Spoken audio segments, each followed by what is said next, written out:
বন্ধুরা আজকের ক্লাসে আমরা শিখব ক্লাস 8 এর ইংলিশ ফার্স্ট পেপারের অ্যাসাইনমেন্টে যে আমাদের নকশি কাঁথা নিয়ে লিখতে বলা হয়েছে সেইটা।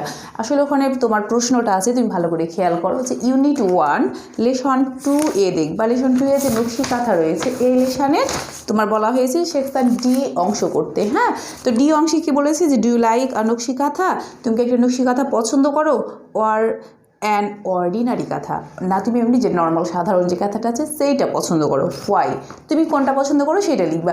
তো নর্মালি কিন্তু আমরা সবাই বন্ধুরা নকশি কাঁথাই পছন্দ করি। হ্যাঁ, তাহলে এখানে উত্তরটা আমি নকশি কাঁথার পক্ষেই লিখতে চাচ্ছি যে আই লাইক নকশি কাঁথা, এটা আমরা শিরোনাম দিলাম, তারপরে তুমি একটা আন্ডারলাইন করে দিলা। এবার আমি নকশি কাঁথা পছন্দ করি, তাহলে কেন পছন্দ করি এটা তোমাকে এখন যুক্তি দেখাতে হবে। তো চলো শিক্ষার্থী বন্ধুরা আমরা দেখে নিই যে আই লাইক আর নকশি কাঁথা, আমি একটা নকশি কাঁথা পছন্দ করি মোর দ্যান অ্যান অর্ডিনারি কাঁথা, একটা অর্ডিনারি বা সাধারণ কাঁথার চাইতে। বিকজ কারণ নকশি কাঁথা ইনহ্যান্সেস মানে নকশি কাঁথা বৃদ্ধি করে কি দ্য বিউটি সৌন্দর্য অফ আওয়ার হাউস, আমাদের বাড়ির সৌন্দর্যটা বৃদ্ধি করে, তাই না? কারণ নকশি কাঁথা অনেক সুন্দর। অন দি আদার হ্যান্ড অপরপক্ষে ইট হ্যাজ প্রোফাউন্ড রিলেশনশিপ, এর রয়েছে কি প্রোফাউন্ড বলতে খুব গভীর, একটা খুব গভীর রিলেশনশিপ রয়েছে, সম্পর্ক রয়েছে উইথ আওয়ার লাইফ আমাদের জীবন অ্যান্ড কালচার এবং সংস্কৃতির মধ্যে। এটার আরেকটা মজার বিষয়, তাই না? এই জন্য আমি নকশি কাঁথা পছন্দ করি। আসলে এখানে তুমি কেন নকশি কাঁথা পছন্দ করো এটা তোমার নিজের মতো করে উত্তর বলে যেতে হবে। তুমি এখানে বই থেকে পুরোটাই হেল্প নিতে পারো না, তবে হ্যাঁ আমার ভিডিওটাও পুরোটাই কপি করবা না, তোমার জাস্ট একটা ধারণা, এরপর তুমি নিজের মতো করে বানিয়ে দিবা। তারপরে দেখো যে দো the concept exist in almost all parts of the world, যদিও এই কনসেপ্টে ধারণাটা রয়েছে, বিদ্যমান রয়েছে কোথায়? বিশ্বের সকল জায়গাতে। দ্য ফর্ম অফ কুইল্টিং মানে যে তৈরি করার যে ফর্মটা বা ধরনটা দ্যাট প্রিভেলস ইন বেঙ্গল, যেটা বাংলাদেশের অধিকারে রয়েছে বা বাংলাদেশে রয়েছে, ইজ ইউনিক, এটা আসলে একটা অন্যতম। And not only serves as a functional article, শুধুমাত্র একটা যে ফাংশনাল উপকরণ হিসেবে এইটা বহন করতেছে তা না, বাট অলসো রিপ্রেজেন্টস, তাছাড়াও এটা কী করতেছে? রিপ্রেজেন্ট করছে, প্রতিনিধি করছে দ্য কালচারাল আইডেন্টিটি, আমাদের যে সাংস্কৃতিক পরিচয় রয়েছে সেটারও এটা প্রতীক বহন করছে। And folk art of this land, এবং এদেশের যে লোক আর্ট রয়েছে সেখানেও। তারপরে দেখো যে it is essentially women art emerged out of the creative expressions of rural women. আচ্ছা, এটা আসলে কারা তৈরি করে? নকশি কাঁথাটা এসেন্সিয়ালি বেশিরভাগ এটা বিশেষত কারা? মেয়েরাই তৈরি করে থাকে।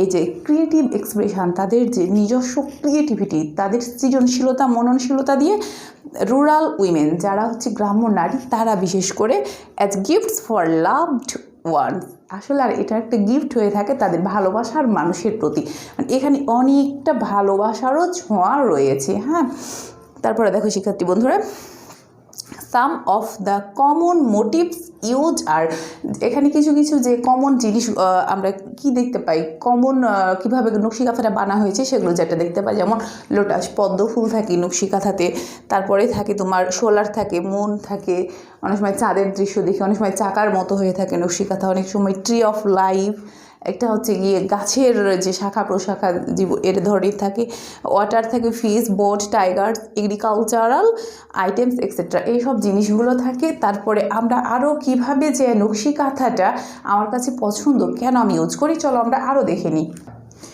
The revival of Nokshi Katha has not only generated an interest and appreciation for this indigenous folk art of Bengal, এখানে বলা হচ্ছে যে দ্য রিভাইভাল অফ নকশি কাঁথা, নকশি কাঁথার যে এই বিপ্লবটা এটা কী হয়েছে? হ্যাজ নট অনলি জেনারেটেড, এটা শুধুমাত্র জেনারেট করে যায়নি, অ্যান্ড ইন্টারেস্ট অ্যান্ড অ্যাপ্রিসিয়েশান, একটা হচ্ছে আমার যে ইন্টারেস্ট কোনো বিষয়ের প্রতি একটা আকর্ষণ, এবং অ্যাপ্রিসিয়েশান তার মানে কোনো প্রশংসা, ফর দিস ইন্ডিজেনিয়াস ফক, ইন্ডিজেনিয়াস বলতে স্বদেশীয়, আমাদের যে স্বদেশীয় লোক আর্ট রয়েছে অফ বেঙ্গল বাংলাদেশের, but has also help to provide, এটা আরও প্রোভাইড করতে কী হেল্প করতে সাহায্য করেছে? দেখো যে a livelihood for thousands of rural women, হাজার হাজার গ্রাম্য মহিলার জীবিকা নির্বাহের ক্ষেত্রেও এইটা কিন্তু হেল্প করেছে।